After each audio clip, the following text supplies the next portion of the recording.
Hi, I'm Dr. Shyam Ranganathan, and this is a yoga philosophy video. And this is the fourth installment in a four-part series on yoga and ethical theory. Why is this series important, or the topic? Well, the series is important because the topic is important. The topic is important because yoga uh, is a basic ethical theory. It's an extremely influential ethical theory. And in a subsequent video lecture, I will talk about the influence that yoga has had on politics and ethical decision making around the world. But in this video lecture, I'm just completing the four-part series, and each part in this series covered unique and separate ethical theory. So we've done three so far. This is our fourth. Okay, so um, the general format of the other three video lectures was that I would set out the ethical theory I was investigating and then provide a kind of yoga argument or criticism. And in this, I'm going to slightly flip the tables.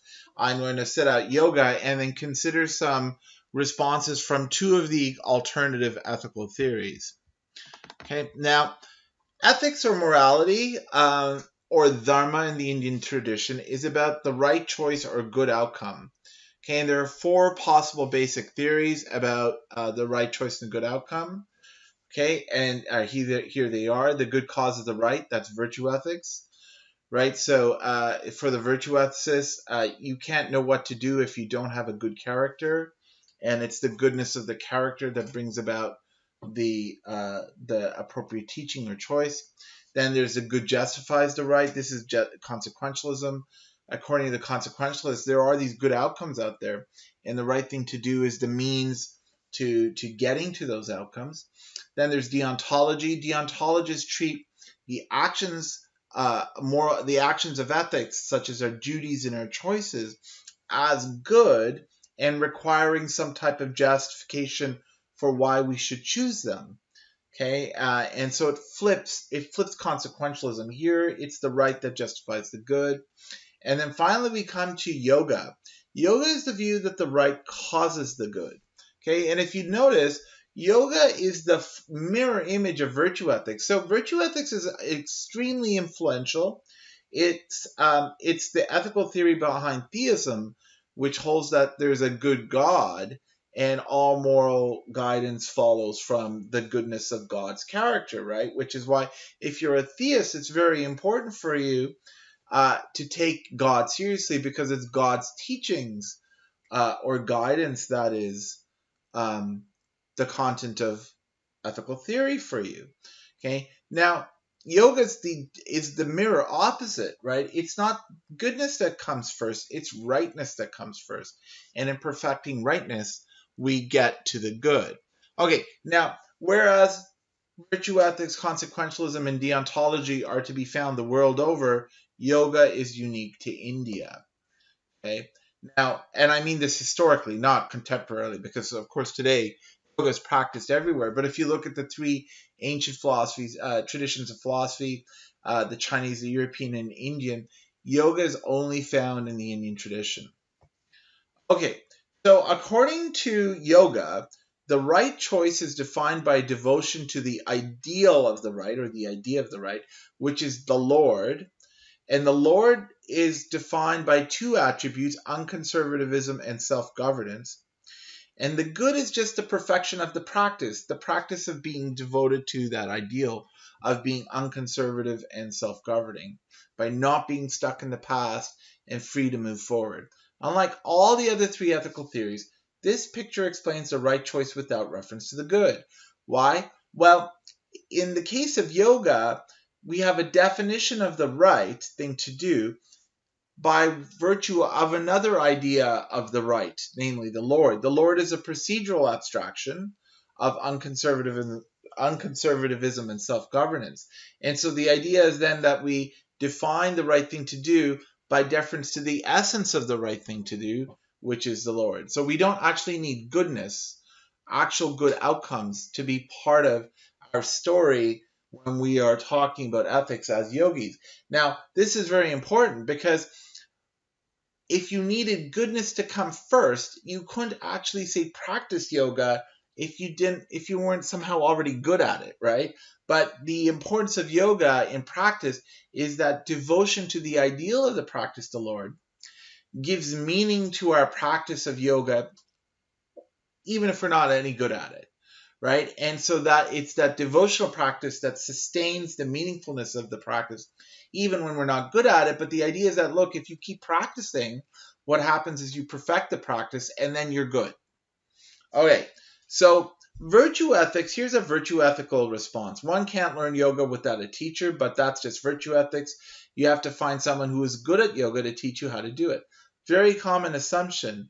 Okay, I think this is the yoga response. One only ever learns yoga by devotion to the Lord, and we are devoted to the Lord anytime we are dissatisfied with the past, we are unconservative, and we want something better for the future when we self-govern and choose our own ideals, right? So yoga is really born out of this kind of, at once, it's dissatisfaction with the way things were and this concern for being in charge of our own future. And you might have a teacher, right, who is good at doing yoga, but really what teaches you is being devoted to these attributes of the Lord. That's what kind of drags you through your practice and gives your practice meaning, even when you're not very good at it. But over time, of course, you keep practicing, you become good at it. So you don't need to find someone who's good at yoga to teach you how to do it, right? Because ultimately it's your devotion to the Lord that sustains the practice. Okay, here's the consequentialism response. Yoga only makes sense as a set of actions and choices that lead to good outcomes. So it's good outcomes that justify doing yoga. This is also very common. Lots of people, when they sell yoga or try to convince other people to practice yoga, will talk about its benefits.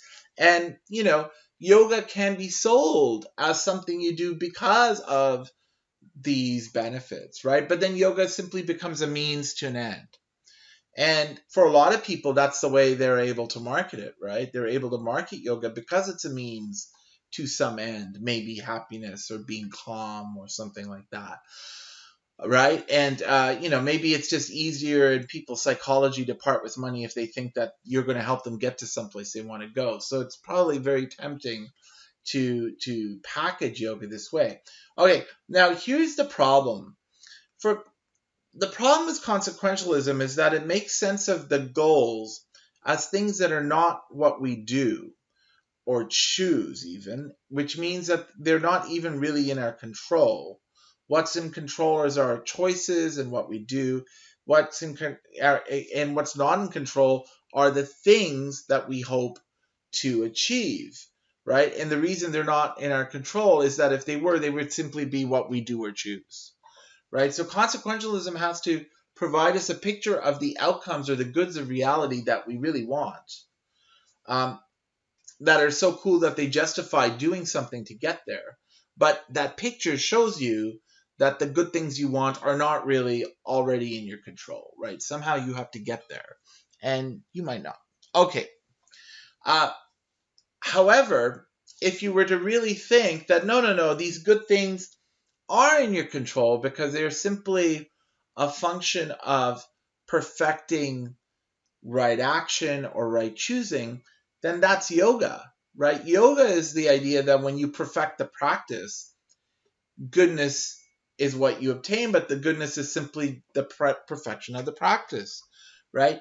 So in that case, the goodness of yoga is something under our control, but it's a kind of side effect of what's under our control, right? It's the goodness of the practice that we've perfected. So if consequentialism is going to, reformulate itself as a kind of position of outcomes that we can actually achieve, all of a sudden it starts becoming like yoga and no longer consequentialism. Okay, so yoga is about being devoted to the ideal first, okay, independently of good outcomes. And then the good outcomes are simply the perfection of the practice. So you don't have to actually be good at yoga to practice it. And what gives your practice meaning is not that you're good at it, but that it functions and it constitutes a practice of devotion to the ideal of the practice. So of course the problem is if we have to be good at yoga in order to do it, right? We can never improve ourselves. We can never start. We can never learn.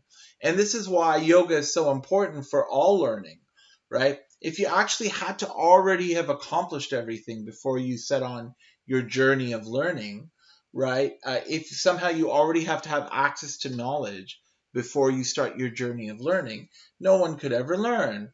But learning is possible because there's such a thing as the practice of learning that has, that's devoted to the ideal of learning. And as we perfect that practice, we become knowledgeable.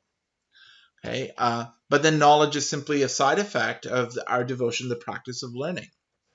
Okay, so what are the ethical outcomes of yoga? The ethical outcomes are the protection of personal boundaries and non-harm. Okay, and these are extremely important elements of the project. One's own mind and body is integrated to respect the interests and choices of you, the person. All right, so I'm excited to learn what you thought about this video. Please leave a comment below. And thanks so much for watching this yoga philosophy video. More yoga philosophy videos to follow very shortly.